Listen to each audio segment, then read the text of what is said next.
Good morning, Gail. We're starting out with laughter. That's good. Laughter is good. That is true.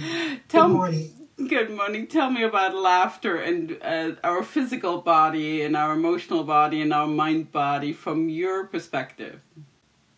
One of the things that I talk about is smiling. And smiling, of course, leads to laughter. But when you're in a stressful situation, my mom always said, smile, dear. They don't know what you're thinking. So when you smile, it changes your energy. And the thing that I really encourage people to do is put their hands on their face. So when they smile, the muscles are reacting, the muscles are changing, the muscles are making our facial expression change. And now you feel it when you put your hands on your face. And for those who can't see us right now, because we are on a video conference call, but you guys only hear the audio, she's talking about cradling your face in your own hands. Is that a good way to describe it, Gail? Perfect. Yes, thank you. So now you're feeling the muscles in your face. You're feeling the movement and movement in your hands, and then go one step further is go in a mirror and watch. Oh, wow. So now you're feeling it. Your body is experiencing the physical change, and you see it. So that really anchors for you your emotional change. It can really alter how you're feeling. Yes. Truly.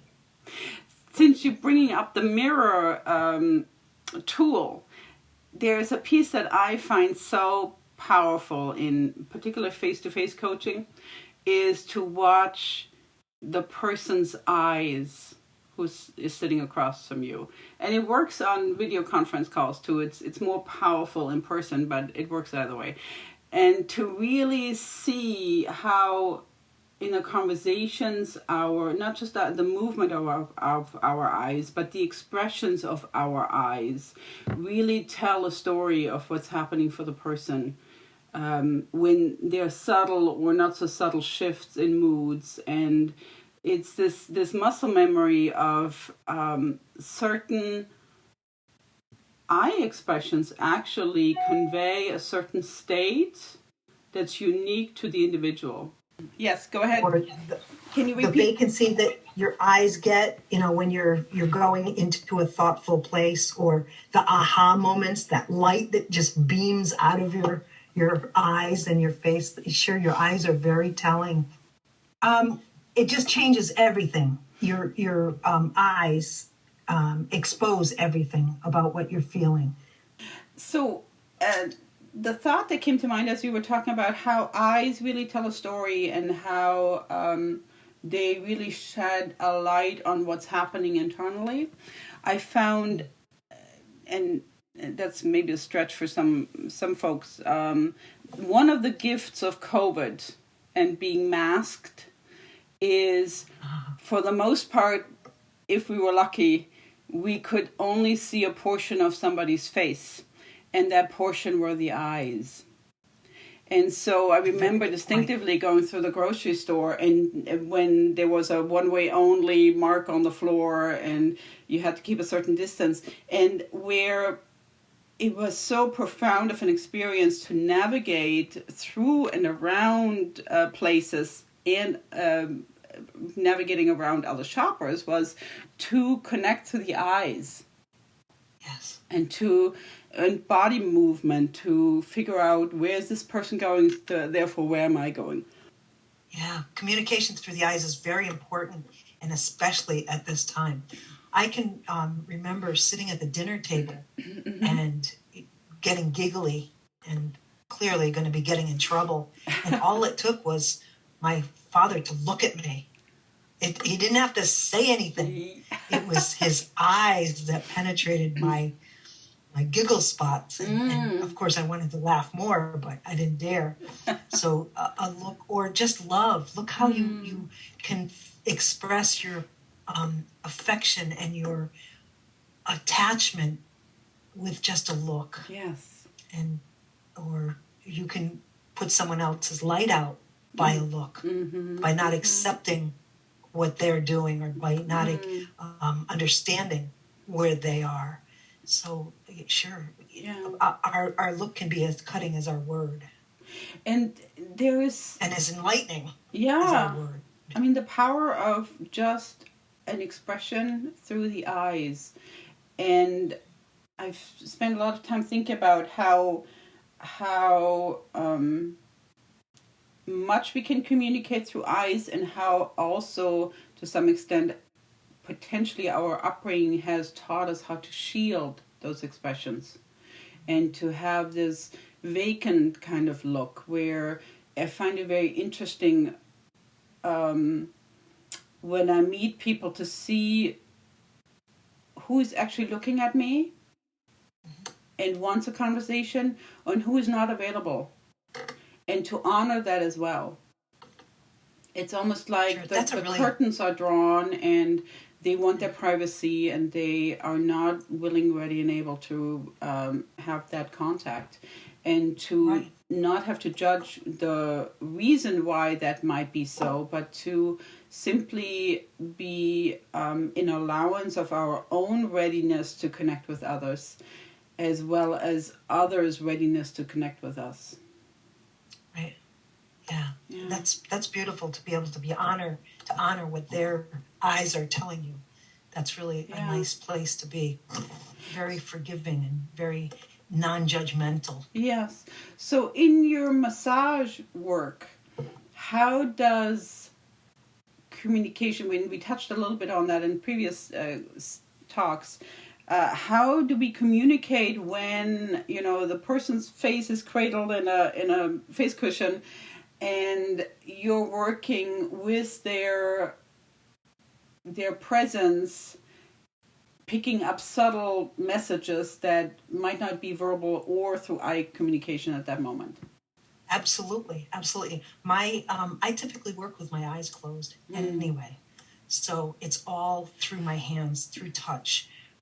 The heat of their body tells me a story. Their muscle tone, muscle tension, muscle releasing tells me a story. Even more so than they could even verbalize. Yeah. So there's a huge connection in our touch, and not just massage. I mean, not so much since COVID, obviously, but I have always been a toucher. If I was speaking to someone, I would touch their arm. Or, always made the contact with your eyes or with their eyes, just to say, I'm here, I hear you, I see you. Yes. And I think that that's a really vacant point that we are experiencing. We don't have that right now, and I hesitate to do that now. Yes. And I'm that's a sadness for me to be as distant as I needed to be safe. And I find that that's slowly coming back for me, but it'll never be as it was. I will never probably feel comfortable, putting my hand on someone, certainly without permission. But So what I heard is the profound realization how important physical touch is for us humans, and I don't think it's just a human trait, but how COVID has made us a lot more cautious in the spontaneous and just out of the moment reaching out to somebody, touching their arm or giving them a hug, if you have that kind of relationship with them, and how we're so much more cautious in our navigating through the world, where I think as human beings we are experience a sadness that we might not have words for, of a loss that we didn't realize was so profound. And you had mentioned the other day the realness of touch hunger, I think is the wording that you used, right? Skin hunger, yes. Skin hunger. So when you work with a client through massage therapy, the skin hunger, the unvoiced need to be not just seen and heard, but present, to be recognized as being present in our physical body. Would you like to tell me more about that? Um, I just looked it up. I'll read what it says. That skin hunger is a biological need for human touch. When it's that's why babies in the neonatal intensive care, and I have thought about this before, are placed on their parents' naked chest. And that gives them the connection that they need. I also know in massage school, they talked about Russian orphanage. Yes. And they were doing a study on human touch, and they had 2 sets of 10 babies each. And in the first set, the baby was cuddled, picked up. All their needs were met. Their physical needs. They were fed.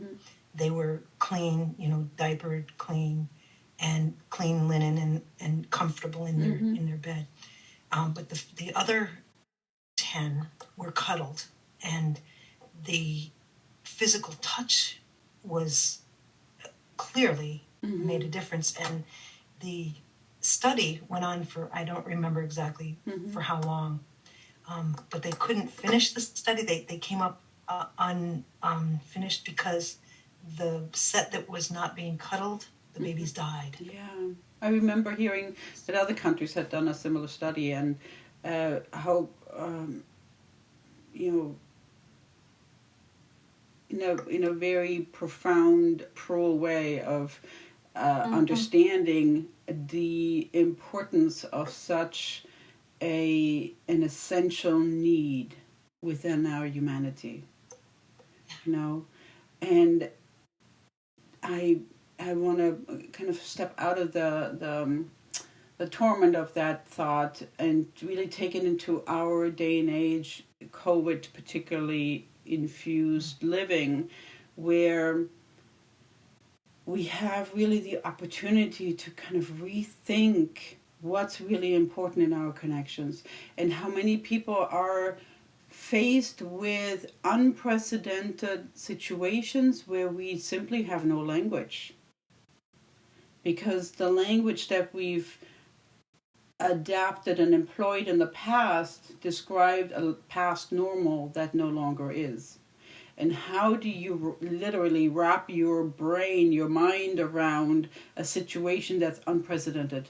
And how do you communicate that? And if you are lacking the language to express your inner world, how do you connect with somebody else to express that? Especially when the physical touch as a way to communicate the unspoken, the unspeakable, is not available. And having worked for years now in the end of life scenario, where even pre-COVID, there is so much of experience that lacks wording, where language eludes us, at least the spoken word eludes us, and where this touch, this connecting through the eyes, when you work with a family and with a patient who at some point cannot verbally communicate but still have the need to be heard, to be understood, how important this sense of connecting through physical modalities that we kind of have brushed off the table and said, we can just do video conference calls forever and be happy.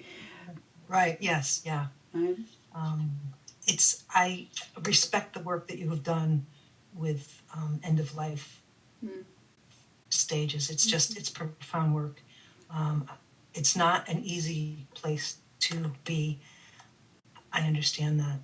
I've experienced that a number of times. Yeah. And when you can give that to people, when you can be present and experience it, but also allow their experience in the grief of the family and in the grief of the transitioning human, it's profound work too.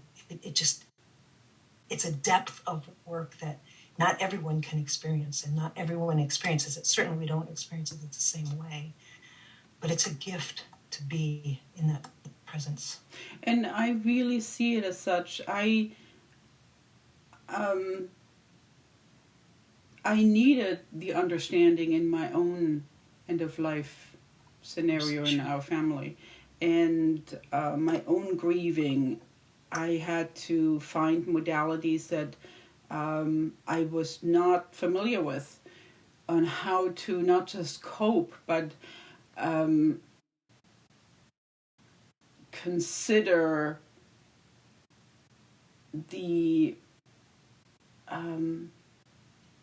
what that meant for my future, but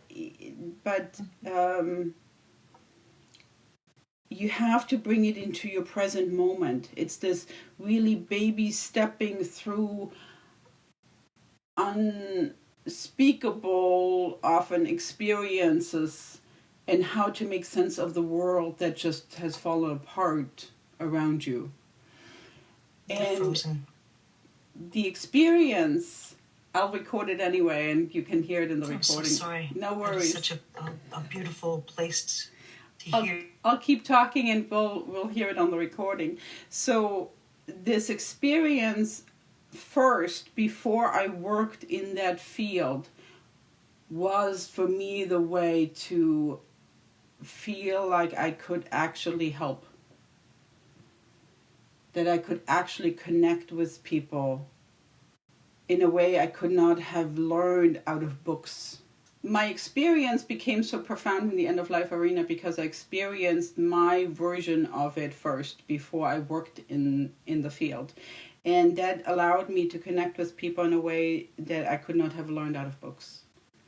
And it became such a rich and mutually expansive experience when you connect with somebody where you don't need to explain how you're feeling, where you don't have to search for words that are not there, where you don't have to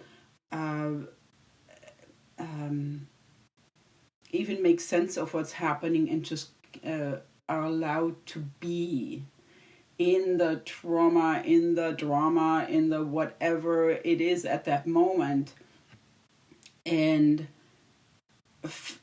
have that support to find your equilibrium no matter what the situation around you, tornadoes around. And that I have found being the biggest gift in the grief work is to know there's always an inner stillness we can come to by being where we are at that moment without the need of judgment or explanation or having to deny it, to simply be human. And that has been the biggest gift for me, and that continues to be my wish for my work to help others to at least consider that as a way to navigate through life. Yeah. That circles right back so beautifully of eye connection. Yes.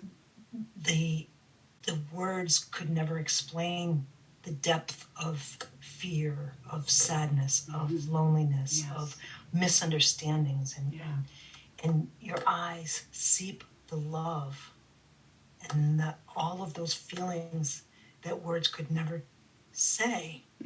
Yeah. It's just all from your eyes and that connection of your knowing. Yes. What a gift you give. You know, we all give our gifts. You have Grace's gift in our unique way, and they all find their own place of meaning. And the gift for me has to be to embrace that idea that we all have unique gifts that are meaningful and one of a kind, and we can choose to offer them and employ them and utilize them, or we can choose not to for our own reasons, but they are there.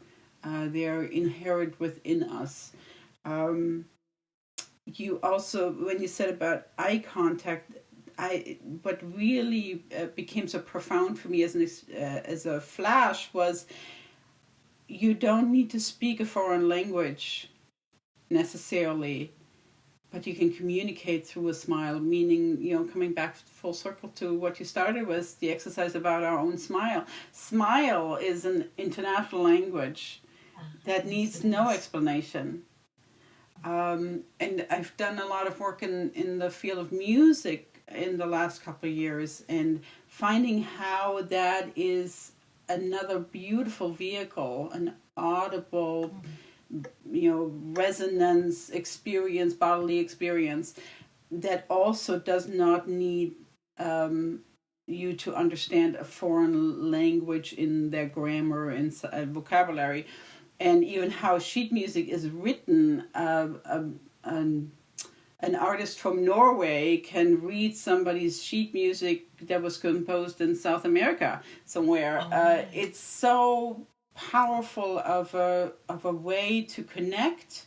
You can have an international orchestra, and the individual musicians don't necessarily have to be able to speak fluently the language of the other musicians, and still can put together a piece of music that is profound as an experience for all of them. So yes. What a wonderful, uplifting way to smile, to enjoy the ways that we communicate that go beyond limitations. Is that a good way beautiful. to wrap up our conversation today? It is indeed. Yes, it is. Wonderful. Gail, thank you. We did not let the hiccups of recordings not happening or frozen screens deter us from our conversation today. I'm very proud of us. Yes, I am too. Thank you. And thank you for sticking with us. Absolutely. Same to you. Thank you for being willing to, just allow it to happen, and look forward to our next conversation. As do I. Thank you, Gail. I'll stop the recording now.